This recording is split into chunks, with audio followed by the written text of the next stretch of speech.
Thanks ഇട്ടാടാ. Comment വേഗം സ്പീഡിൽ വായിക്കാട്ടോ. കിരണേ. എടാ കിരൺ നമ്മൾ സബ്സ്ക്രൈബ് ചെയ്യട്ടെ. ഫായിസെ താങ്ക്സ് ഉണ്ട് കേട്ടോ ഞാൻ ചോദിച്ചതിന് മറുപടി തന്നതിന്. റെജി എടി അവിയൽ ഉണ്ടാക്കുന്ന വീഡിയോ ചെയ്യണേ ചാറുണ്ട് കേട്ടോ. ആടാ അവിയലിൻ്റെ കാര്യം പറയണ്ടേട്ടാ. നമ്മളെപ്പോഴും അവിയൽ ഉണ്ടാക്കി കഴിഞ്ഞാൽ അത് എന്തെന്നാ പറയാടാ, ഉടഞ്ഞു പോകും. എനിക്ക് ഞാൻ ഉണ്ടാക്കി കഴിഞ്ഞിട്ടുണ്ടെങ്കിൽ നിങ്ങൾക്ക് അത് അവിയലും ഒന്ന് പെറക്കി തിന്നാൻ പറ്റില്ല. കുറുക്ക് പോലെ അവിടെ. എനിക്കറിയില്ല അവിയലുണ്ടാക്കാൻ. അതേട്ടോ കാര്യം പറഞ്ഞതാണ്. അവിയലുണ്ടാക്കുമ്പോൾ എന്താണെന്ന് അറിയില്ല, എനിക്കറിയില്ല. അത് ആവിയിലൊക്കെ വേവിക്കണം തോന്നണത്. ഇപ്പോഴാണ് എനിക്ക് മനസ്സിലായത്. പക്ഷെ ഞാനത് വെള്ളം ഒഴിച്ചിട്ടൊക്കെ വേവിക്കേ. അറിയില്ല കേട്ടോ.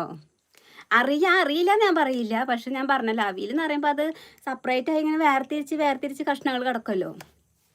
അങ്ങനെ കിടക്കില്ല. ഇങ്ങനെ കുഴമ്പം പോലെ ആവുമെന്ന് മാത്രം. അങ്ങനെ വേണമെങ്കിൽ ഉണ്ടാക്കിയിടാട്ടോ. അങ്ങനെ വേണമെങ്കിൽ ഞാൻ ഉണ്ടാക്കിയിടാട്ടോ റെജി.